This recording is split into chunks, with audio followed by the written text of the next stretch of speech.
that this type of intelligence service needs to run.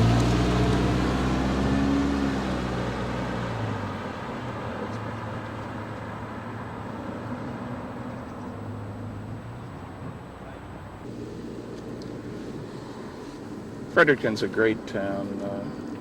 Moved here in 1980. Never regretted the move. People have been very friendly. It's a great place to raise a family. It's small enough so you get to know a lot of people. University's only a mile away. You can use their libraries. You pay a little fee every year. Everything's close in town. Not much in the way of traffic. Might have to wait for a light twice, you know, big traffic. Schools are close. Winters are a little rough, but we get about 10 feet of snow a year, but spring and summer and fall are great. You don't see any smog around town. I walked into CBC radio and told them some of my credits. I walked out with a weekly science commentary, which I did for 6 years. Really enjoyed. Gave me a good excuse to cover all the scientific stuff I wanted to. Talked about UFOs, the nuclear field. Did a lot of work here as a nuclear physicist. Aren't too many of running around and available. Worked on commissioning Point LaPro. Got some contracts with the Canadian Electrical Association, some local engineering firms. And there are other nuclear people here, so it was very comfortable for me to have colleagues. The headquarters of NP Power is here. So my kids enjoyed growing up here. And my daughter could take French immersion.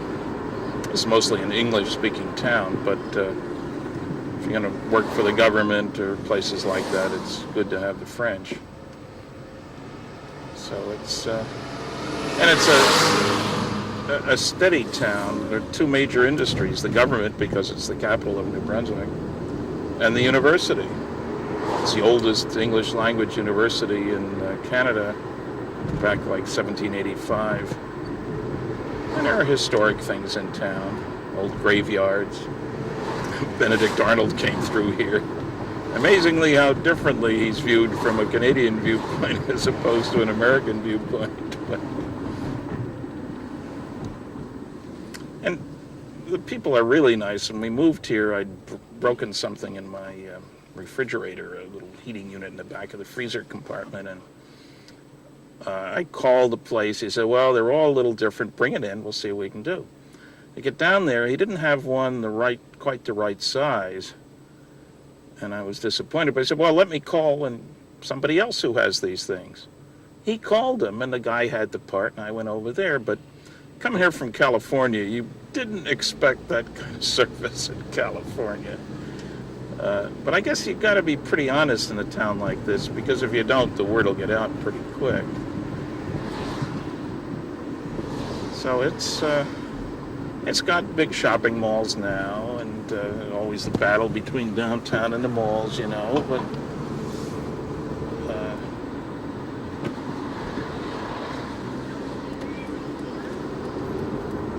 and it's only 73 miles from Holton, Maine.